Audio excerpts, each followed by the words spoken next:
En el número 1, ayuda humanitaria. ¿Podrá entrar? Los países del Grupo de Lima, Estados Unidos y Alemania, entre otros, están preparando la ayuda humanitaria para Venezuela, desafiando el rechazo del régimen de Nicolás Maduro, quien asegura que Venezuela no es mendigo de nadie. Mientras, Juan Guaidó, reconocido como presidente interino por más de una veintena de países, llamó a los militares a no bloquear el ingreso de la ayuda al país. ¿Será la ayuda humanitaria el elemento que ponga en jaque a las Fuerzas Armadas y resquebraje el apoyo militar al régimen de Maduro? Este es un tema de la noche y lo vamos a profundizar aquí en Los Hechos.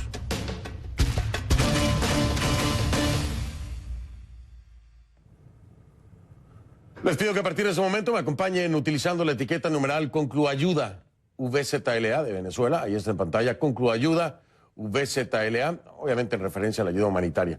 Concluayuda VZLA, esa es la etiqueta, por favor. Sus comentarios con esta etiqueta a mi cuenta en Twitter, @soyfdelrincón, @soyfdelrincón, la única cuenta que tengo. El Grupo de Lima admitió hoy a Venezuela como miembro pleno, esto a través de Juan Guaidó, quien reconoce como presidente interino desde Ottawa. El Grupo de Lima se sumó al pedido entonces de Guaidó y pidió a los militares que lo reconozcan como su comandante en jefe. Escucha. Nuestro comunicado en el punto 17 en que acordamos, y cito, finalmente que los países del grupo militar reiteran su apoyo para un proceso de transición democrática por medios diplomáticos sin el uso de fuerza. Esta es la postura de Canadá. Este es un proceso liderado por la gente de Venezuela, liderado por la gente de Venezuela en su búsqueda valiente por regresar a su país y a ellos mismos a la democracia.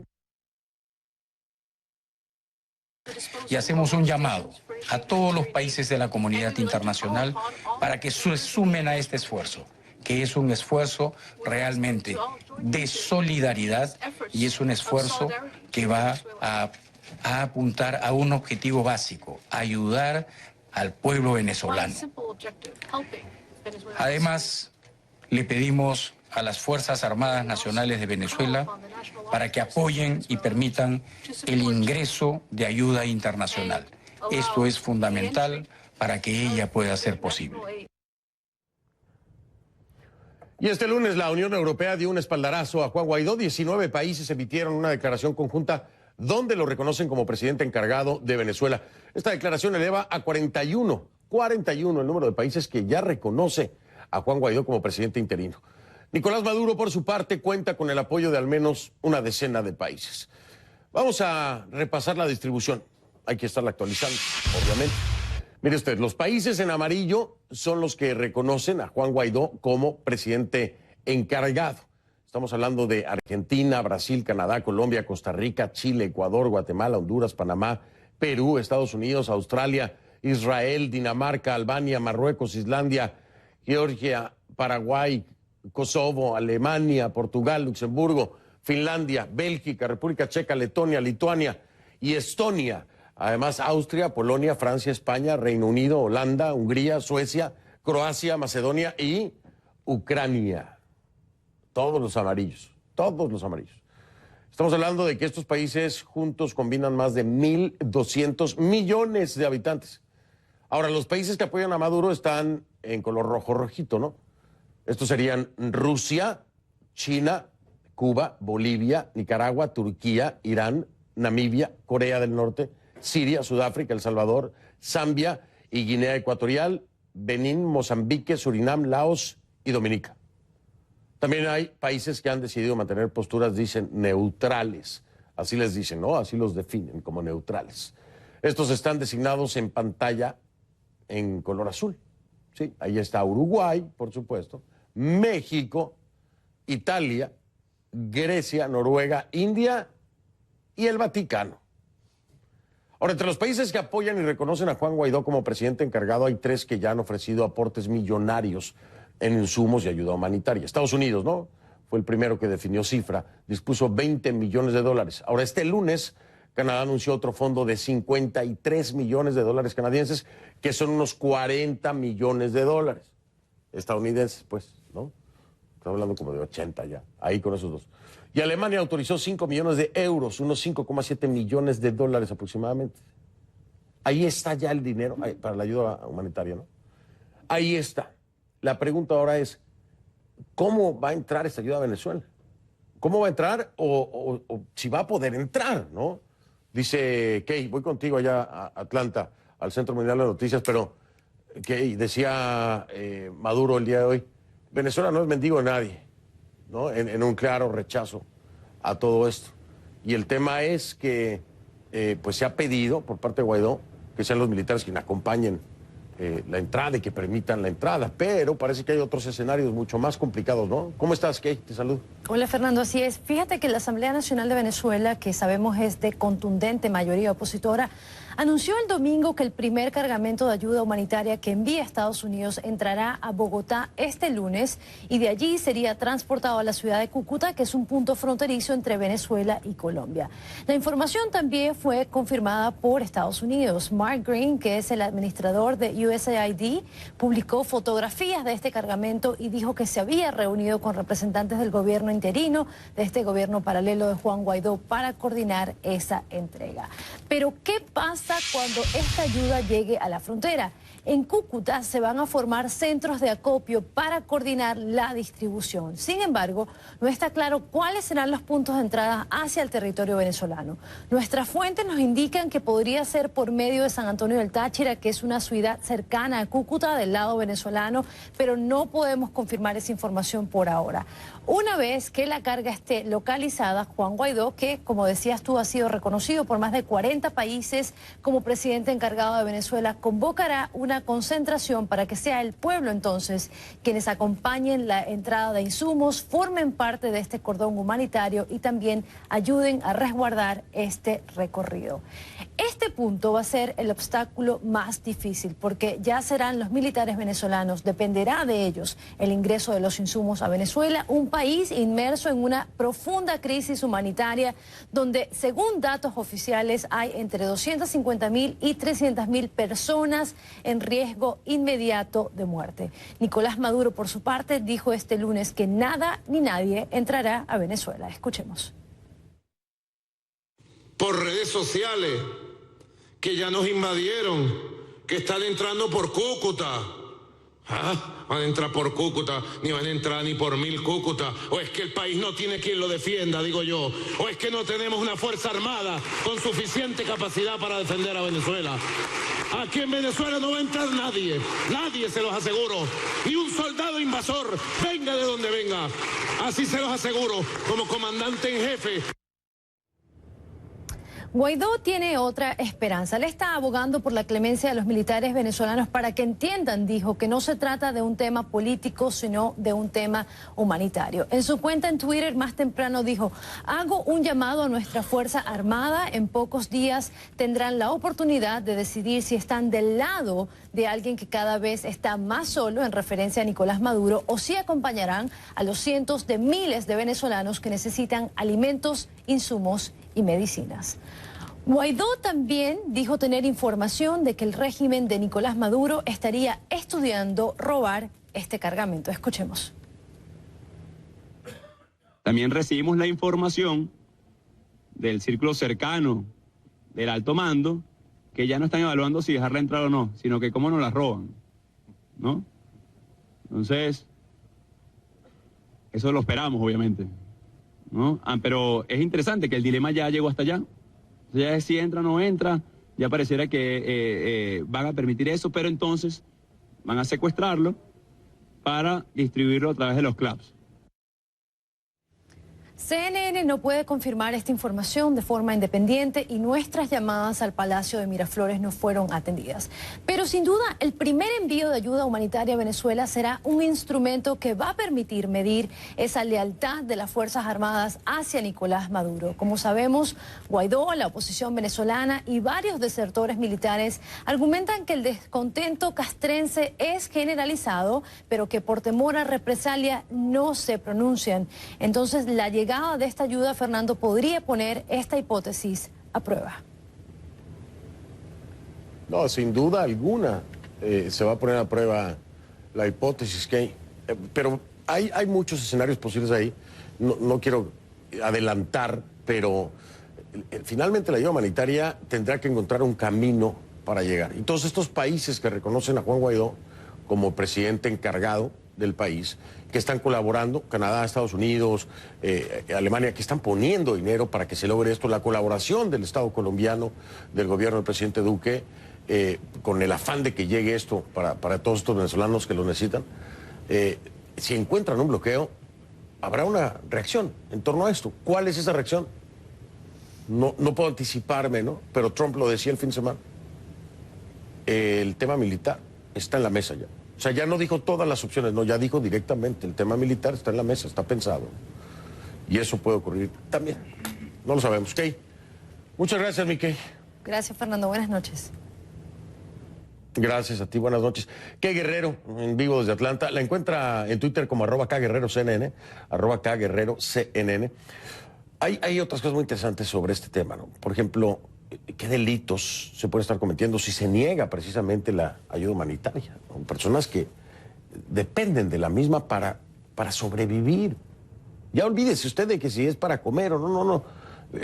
Pacientes con necesidad de diálisis, por ejemplo, no trasplantes de órganos, que si no tienen esa ayuda humanitaria mueren. Literalmente. Ahí puede haber delitos. Vamos a hablar con uno de los protagonistas de este tema.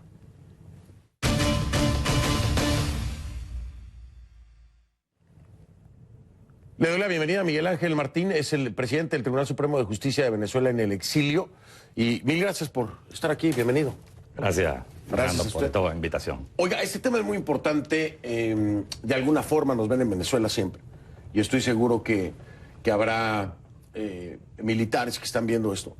Hay que entender que hay una consecuencia legal en este sentido cuando se bloquea una ayuda humanitaria. Y sobre todo cuando hablamos de personas que pueden morir si no reciben la misma, ¿no? ¿Puede darnos una luz de qué delitos o qué violaciones se cometerían si esto es bloqueado y si no se llega a entregar esta ayuda humanitaria? Mira, Fernando, cada día que pasa están muriendo venezolanos.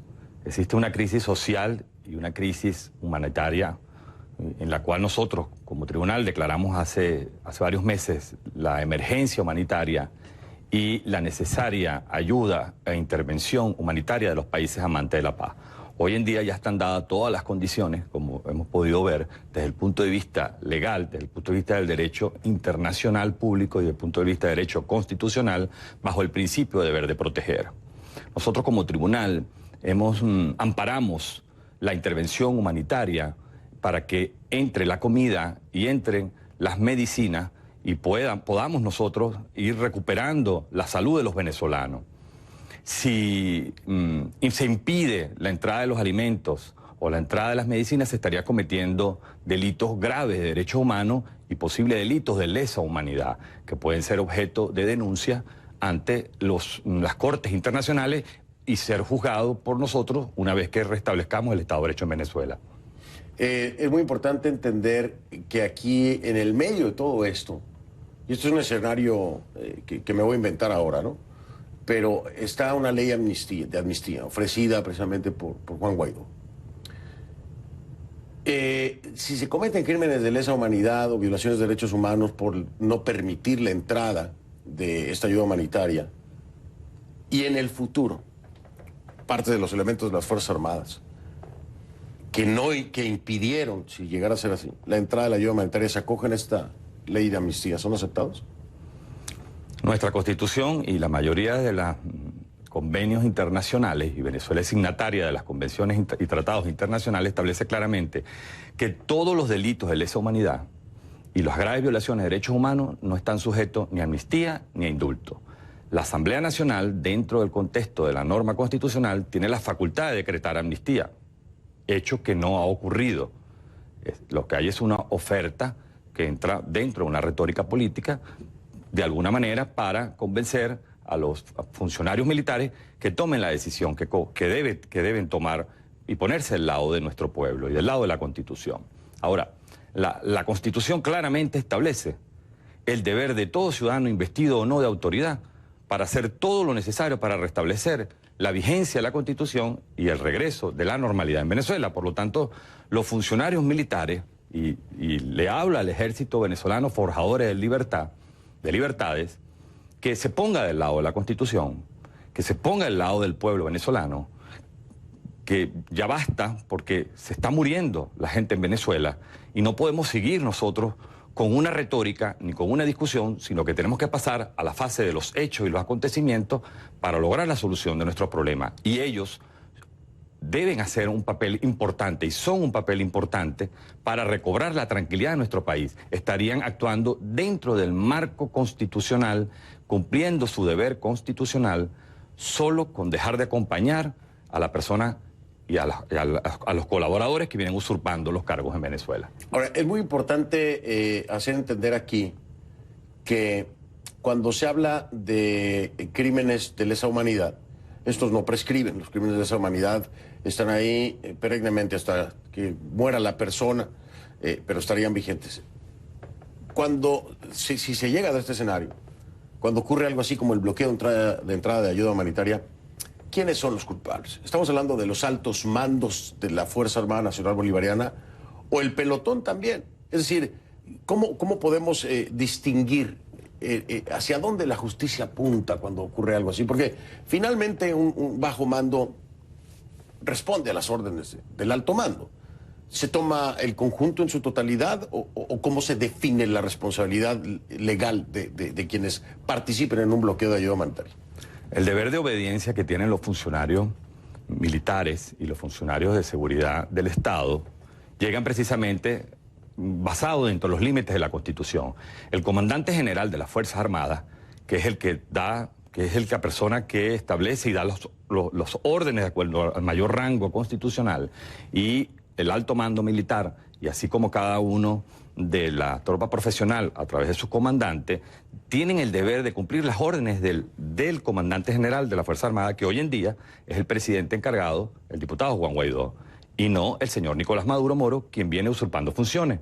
Por lo tanto, ningún funcionario militar está en el deber de cumplir una orden de una persona que no tiene el rango constitucional. Y ellos lo saben muy bien, porque los militares han sido instruidos dentro del ámbito de la institucionalidad. Existe un comandante general en jefe, existen unas normas claras en la Constitución, existe el apoyo de una gran cantidad de países a un gobierno legítimo que está iniciando un proceso de transición conjuntamente con el resto de los poderes legítimos que existen en Venezuela. Tenemos el apoyo internacional. Estamos de la mano del secretario general Luis Almagro, quien ha llevado la bandera de la lucha por la democracia en nuestro país y en los países donde hay una debilidad de institucionalidad. Y se han venido sumando el resto de países amantes de la paz.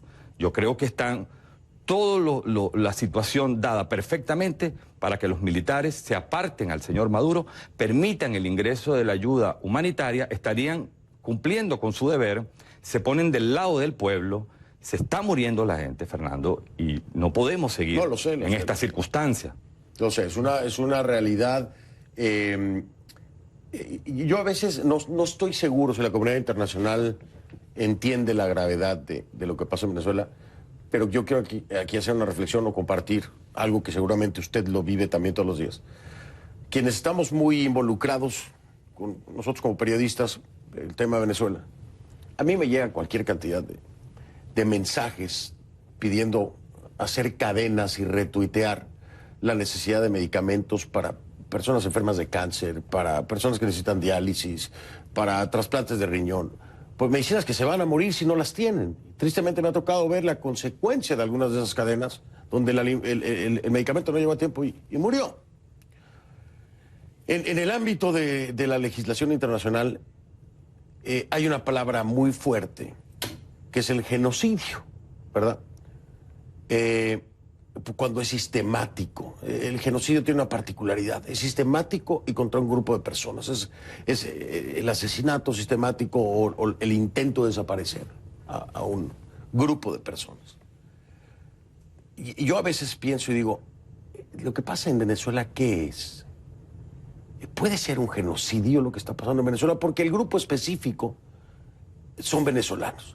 Y lo que ha venido ocurriendo, al menos con el tema de los medicamentos y el hambre, es sistemático.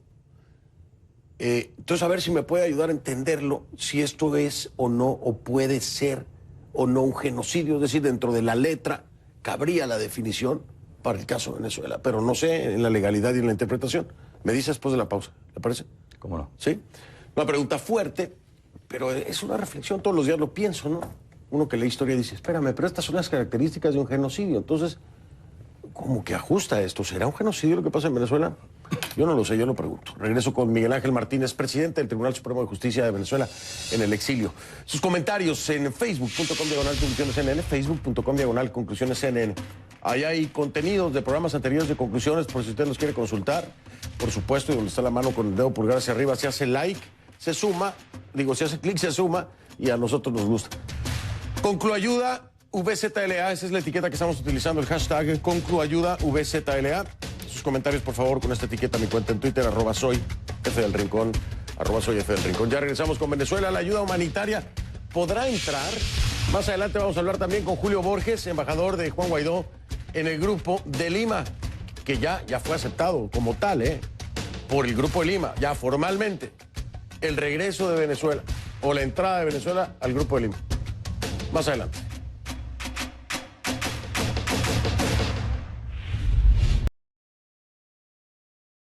Somos CNN.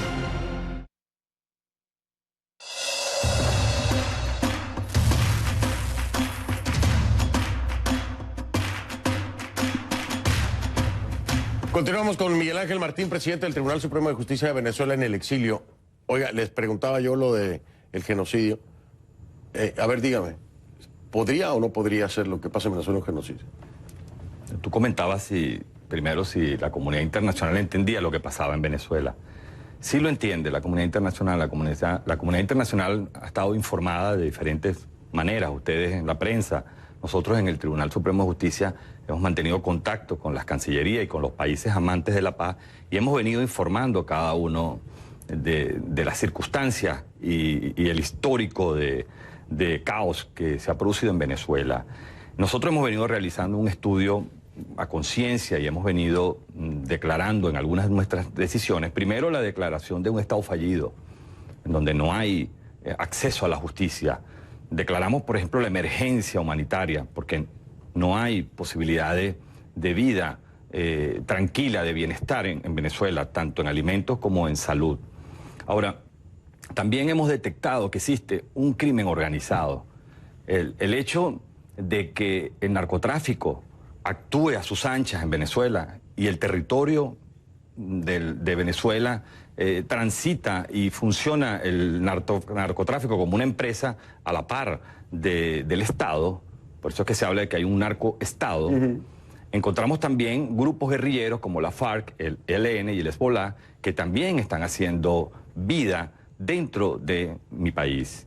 Esto, unido todo esto al dinero de la corrupción y al dinero del narcotráfico que financia el terrorismo, encontramos casos como por ejemplo lo que ocurre en el sur de Venezuela con toda la explotación del arco minero. Del arco minero. Eso es un ecocidio que ha sido declarado también por nosotros y en el futuro todas estas decisiones van a ser, se harán las investigaciones correspondientes y se tomarán las determinaciones ya individuales de los responsables. Pero también nos encontramos con un desplazamiento forzado de personas, como por ejemplo el caso de los ciudadanos colombianos que fueron despojados de sus viviendas y expulsados de Venezuela y que después senadores colombianos presentaron una denuncia por delitos de lesa humanidad por un desplazamiento forzado de personas. Tenemos más de 4 millones de venezolanos que han salido de Venezuela, claro, que va mucho más allá de los números de ACNUR, porque hay gente que sale de Venezuela. Exacto, salen de Venezuela, pero no buscando, no bajo los beneficios de ACNUR, sino que sale huyendo de Venezuela. Claro. El venezolano no quiere estar fuera, Fernando. Nosotros los venezolanos queremos estar en nuestro país porque nosotros hemos vivido un país que tenía una democracia buena y en donde nos formamos todos. Y lo que queremos, mi generación, es que nuestros hijos vean eso. Sí ha habido una persecución, ha habido un sesgo ideológico a las iglesias en Venezuela por su forma de pensar desde el punto de vista religioso. También ha habido una persecución por clase social, por grupos por grupos específicos. Por grupos específicos. Claro. Hay un ataque sistemático increíble que ha producido el sistema judicial venezolano, porque el sistema judicial venezolano, cuando revisamos el histórico de la sentencia, todas ellas desencadenan en un delito grave, en una violación, en el allanamiento. Sí, pero producen el allanamiento de un diputado o ponen preso a nuestros estudiantes. Sí existen graves hechos en Venezuela, que llegará el momento en que nosotros los venezolanos, la justicia en Venezuela, a pesar de que la paz debe privar como último valor, tiene que hacerse basado en la justicia. Le voy a robar un minutito a Julio Borges, me está diciendo mi productor JJ que ya nos quedaba un minuto, porque esto es muy importante. Dígame usted algo, para entenderlo. Voy a saltarme lo de los vacíos de poder porque quiero entender y que me diga qué pasa con la posición de el reconocido por más de 20 países como presidente encargado de Venezuela y los 30 días del llamado a elecciones y hasta cuándo Juan Guaidó quedaría ahí de acuerdo a la Constitución. Porque había preocupación, usted sabe precisamente que le hablaba, el secretario Almagro me lo mencionaba, algunas personas dicen, no, tiene una vigencia de 30 días.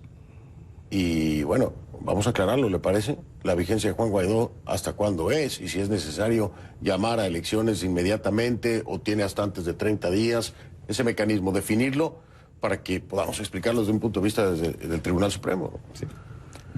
Nosotros venimos en Venezuela, lamentablemente, con un histórico de vacío institucional del poder ejecutivo en Venezuela, porque lo declaró la Asamblea Nacional, porque nosotros como tribunal enjuiciamos al señor Nicolás Maduro por corrupción y fue autorizado por 105 diputados a favor y 2 en contra.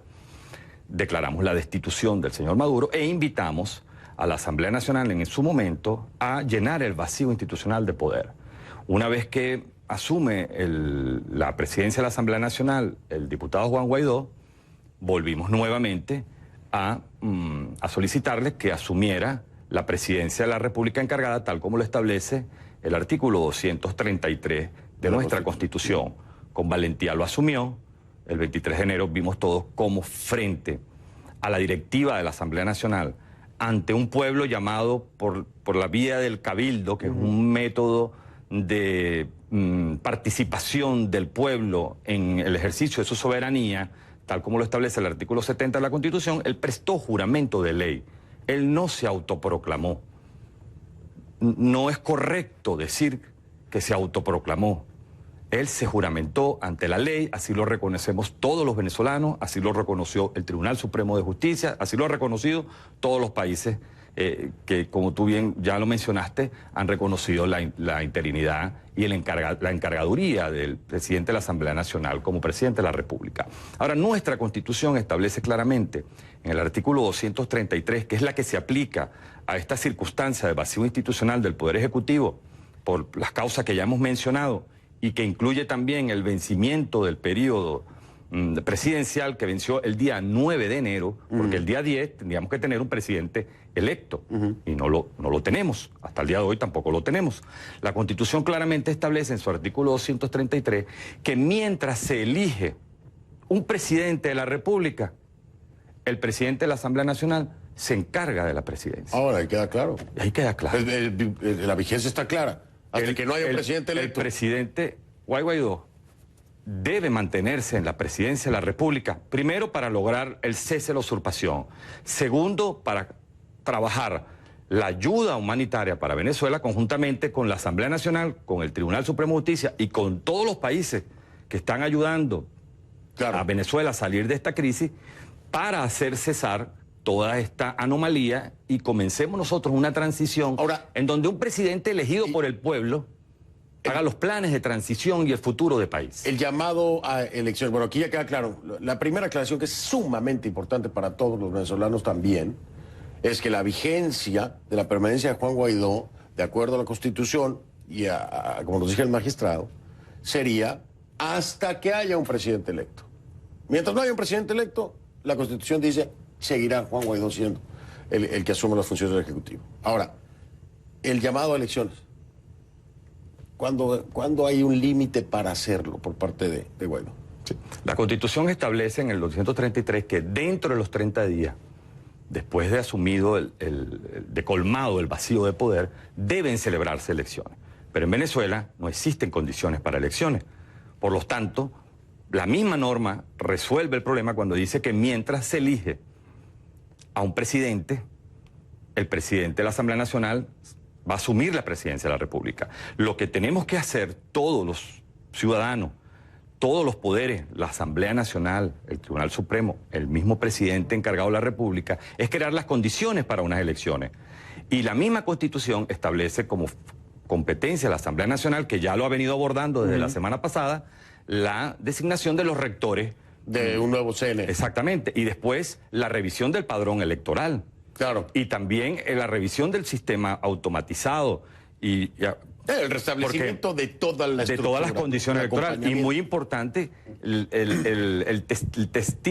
figura del testigo electoral. Claro. Que lo eliminó el régimen cuando hablaba de una observación electoral. No, nosotros tenemos, por ejemplo, la Organización de Estados Americanos, que ha organizado muchísimas elecciones y nos puede ayudar a convocar unas elecciones. Claro. Y trabajar con un padrón electoral y con un sistema electoral que sea confiable, en donde esté reflejado lo que el pueblo quiere en el voto cuando toma una decisión por la vía del voto. Me tengo que despedir, hay tanto más que hablar, no sé cuántos días va a estar por acá, pero trato de coordinar porque nos falta tiempo. Le robé un poquito de tiempo a Julio Borges, que está allá en Ottawa, para hablar un poco más con usted. Es que se me va el tiempo de televisión. No, por favor. Pero mil gracias. Y aclaró temas muy importantes, muy importantes. Gracias a ti. Gracias a usted. Miguel Ángel Martín, presidente del Tribunal Supremo de Justicia de Venezuela, en el exilio. Hago pausa, me voy rápido, regreso. Entonces estoy con Julio Borges, que está allá en Ottawa, por la reunión del Grupo de Lima y la bienvenida, si le quiere decir así, de Venezuela al Grupo de Lima.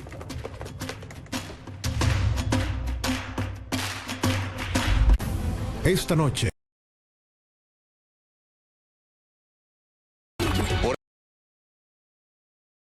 Confiables.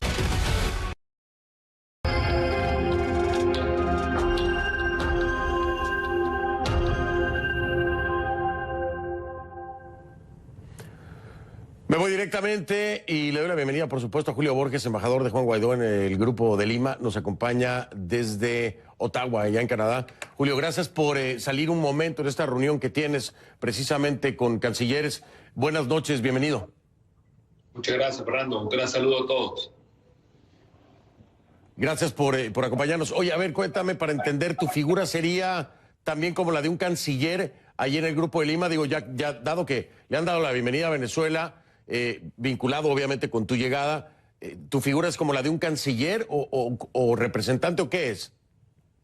Bueno, lo importante del día de hoy es lo que tú mencionas, Fernando, que el Grupo de Lima hoy acepta a Venezuela como parte de sus miembros. Es decir, ya Venezuela forma parte del Grupo de Lima como país independiente, con gobierno independiente, y a mí lo que me corresponde ser es simplemente el representante de Venezuela, del pueblo venezolano y del gobierno de transición. Pero la buena noticia es que Venezuela hoy forma parte de manera plena dentro de todo lo que significa el espectro del Grupo de Lima. Qué interesante, Julio, entender entonces que hoy por hoy, en la próxima reunión que habrá en Colombia, el Grupo de Lima, ya Venezuela tiene voz y voto para cualquier toma de decisiones en conjunto. ¿Es lo correcto? Exactamente, y que ya el tema de Venezuela obviamente es un tema central, pero que el Grupo de Lima tiene una agenda que va no solamente al tema venezolano, sino todos los problemas regionales, sobre todo con lo que tiene que ver con la democracia, con los derechos humanos y con lo que significa el progreso. Me estoy refiriendo a temas concretos como lo que pasa en Nicaragua, lo que pasa en Cuba y, por supuesto, la transición venezolana. Interesante, podremos escuchar entonces pronunciamientos ya con voz y voto de Venezuela sobre temas como, por ejemplo, ya lo decía Julio Borges, Nicaragua. Ahora, y me llama mucho la atención cómo en este trabajo que se ha venido haciendo el Grupo de Lima dice, estamos viendo la forma de apoyar mayormente a Juan Guaidó y el tema de la ayuda humanitaria. Julio, ¿de qué se habló acerca de esto? Porque hay una amplia expectativa de qué es lo que va a pasar. ¿Va a poder entrar o no la ayuda humanitaria? ¿Y cómo los países pueden ayudar? Sobre todo los del Grupo de Lima. Me imagino que de algo hablaron el día de hoy sobre esto, ¿no? Sí, eso es bien importante, Fernando, porque además de los países que están ayudando en este momento, como Colombia principalmente, también Brasil, el hecho es que nuevos países se han sumado. Pongo el ejemplo de Chile, que en este momento se ha sumado en la parte logística y en la parte también de poder ofrecer comida y medicinas para Venezuela. Este es un proceso que va a comenzar en las próximas horas. Ya nos iremos enterando de cómo va a desarrollarse este proceso, pero es un proceso que tampoco va a tener vuelta atrás y vamos a ver cómo va a haber cada día de manera creciente más presencia, más apoyo de medicinas, de comida, y esto tiene que sacudir, que es uno de los fines, además de ayudar al pueblo venezolano, sacudir y crear un terremoto en la conciencia, sobre todo de las Fuerzas Armadas, para que permitan que esta comida y que estas medicinas entren y podamos revertir todo el drama humanitario que vive Venezuela. Me dijiste la semana pasada, bien clarito y pelado, como decimos, no habrá diálogo, a menos que sea para planear cómo es que sale, o para negociar cómo es que sale, o para ver cómo es que sale Nicolás Maduro. En la misma línea de Juan Guaidó, obviamente. Oye, pero ¿se supo algo de México en la reunión del Grupo de Lima? ¿Hablaste con alguien de México para el tema del diálogo y la invitación que les hace Juan Guaidó? De que, oigan, no hagan diálogo, mejor súmense a otras cosas importantes, ¿no? Como la ayuda humanitaria. ¿Hablaste con alguien o no? Sí, ese tema se trató acá. Tú sabes, Fernando, que en las próximas horas también se planea que Uruguay invite, junto con Europa, la posibilidad de hacer un encuentro allá. Y una de las cosas que vamos a dejar claras mañana, que hay reunión de la Asamblea Nacional en Venezuela, es que cualquier iniciativa tiene que tener muy claro que ya el proceso de transición comenzó en Venezuela y que fue un proceso de transición que se inició gracias a la fuerza del Grupo de Lima el 4 de enero, que es la que ha fijado cuál es el camino que hay que recorrer. Por eso yo creo que de manera muy importante esta iniciativa de Uruguay hay que verla más bien con mucha incertidumbre, y le pedimos más bien a los europeos que estuvieron hoy en el Grupo de Lima que no dupliquemos esfuerzos, que no confundamos el camino que ya se ha trazado en Venezuela, sino que más bien se sumen a una agenda muy clara, que es la agenda de que Maduro tiene que abandonar el poder, de que no puede haber otro tipo de negociación, que Maduro abra una transición ordenada con él fuera del poder y que vayamos a un proceso de elecciones. Esta oportunidad que me das para decirle este mensaje a Europa y especialmente a Uruguay es sumamente valioso y se discutió a fondo el día de hoy. Julio Borges, voy a marcar una pausa. Regreso inmediato para aprovechar este tiempo que tenemos contigo. Sé que estás en este momento en una importante reunión y nos cediste unos minutos. Aguántame 1 minuto 30 y regreso a hablar contigo, si te parece. Gracias. Gracias a ti. Ya hago una pausa y regreso rapidísimo.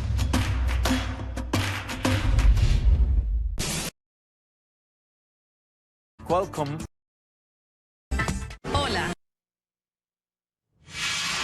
De vuelta con Julio Borges, vamos a aprovechar este tiempo. Julio, sin duda alguna, hoy para los venezolanos y creo que para la comunidad internacional la expectativa es el tema de la ayuda humanitaria, pero tocaste otro punto muy importante en los mismos pasos que ha venido marcando en su agenda Juan Guaidó y todos ustedes. Es el de unas elecciones, ¿no? El llamado a elecciones. Pero para eso antes hay que limpiar todo el sistema. Me refiero a un Consejo Nacional Electoral, al mismo método que se utilizaría, al órgano observador. Julio, parece una tarea imposible o titánica. El Grupo de Lima dice, apoyamos unas elecciones. Pero hacerlas es otra cosa, ¿no, Luis? Digo, Julio, Luis lo decía, sí tiene que, Luis Almagro, sí hay que hacer unas elecciones. Pero el tema es cómo. Digo, se apoya, pero ¿cómo hacerlas, Julio? Bueno, es que mi manera de explicarlo, Fernando, es que nosotros tenemos muchas formas de presión. Hay dos concretas que son muy poderosas. La presión de la ayuda humanitaria, medicinas y comida en diferentes partes para que se pueda presionar y sacudir la conciencia de los militares. Y la otra es comenzar los pasos, para lo que tú bien dices, que es iniciar un proceso que permita unas elecciones libres, observación internacional, un nuevo registro, un nuevo método electoral, garantías, acceso a los medios. pero las dos cosas hay que avanzarlas porque son como fórmulas para seguir golpeando las puertas y terminar de quitar a Maduro, que es el usurpador del poder, y las dos armas más poderosas es la ayuda humana y las elecciones, y la presión internacional, que eso se suma, más la presión del pueblo venezolano, para mí, sin lugar a dudas, va a llevar a que tengamos un desenlace total en los próximos tiempos en Venezuela. Fíjate qué interesante, es la primera vez que entiendo desde una perspectiva de acompañamiento con cada acción, con un objetivo, es decir, que acciones que parecían no tener una vinculación directa, por ejemplo, con las elecciones, con unas elecciones, me las planteas como una conexión directa, ¿no? En el tema de evolución, sensibilización, etcétera. Muy interesante ese planteamiento. Pero la transición, aquí hay un tema muy delicado, Julio, que son en general todos los poderes. Gobierno de transición, pensemos que hay un Tribunal Supremo de Justicia ya en el exilio. Pensemos que se logra restablecer un orden constitucional con el Consejo Nacional Electoral y quienes están encargados del mismo. ¿Qué pasa con todas las demás dependencias, Julio? Es una tarea titánica. Es una tarea titánica, es difícil, hay que ser muy humildes, nosotros no podemos solo, Fernando, pero el corazón, la fuente que puede permitir reconstruir esa institucionalidad, que tú tienes toda la razón, que hay que reconstruir, es el Parlamento, para completar el Tribunal Supremo de Justicia con los magistrados que ya hemos nombrado, para tener un árbitro electoral nuevo, para tener un defensor del pueblo que esté a la altura de los venezolanos, para tener un contralor que verifique que no haya corrupción, para tener verdaderamente todo lo que significa incluso un sistema electoral que permite tener nuevos alcaldes, nuevos gobernadores.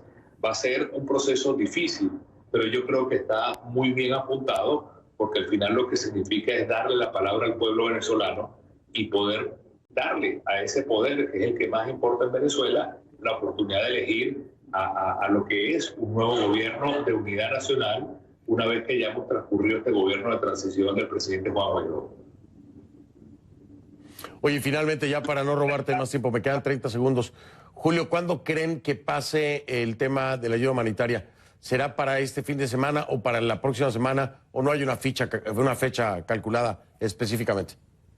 Mira, sabemos que de distintas partes está llegando ya esa ayuda a Colombia y hay una coordinación muy clara con el gobierno colombiano. El presidente Duque ha nombrado todo un equipo para eso. Hoy añadimos, como te contaba antes, Fernando, a Chile, que quiere sumarse a esta iniciativa. Otros países del Grupo de Lima se van a sumar. Sí. Y lo interesante es que es un proceso que va a crecer, que va a multiplicarse, que va a tener muchos contactos con el pueblo venezolano, y a nosotros lo que nos toca ahora es que esto sea la mejor fórmula para abrir las puertas de Venezuela al mundo. Medicina y comidas con el apoyo de la región para darle a los venezolanos el alivio de hoy, pero también la solución a largo plazo, que son unas elecciones.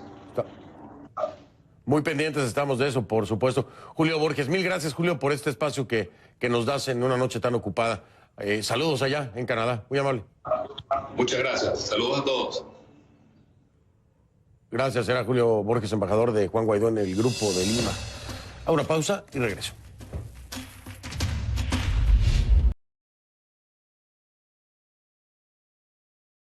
Si no lo vio en conclusiones, no lo vio. Soy Fernando del Rincón y lo veo mañana. Gracias.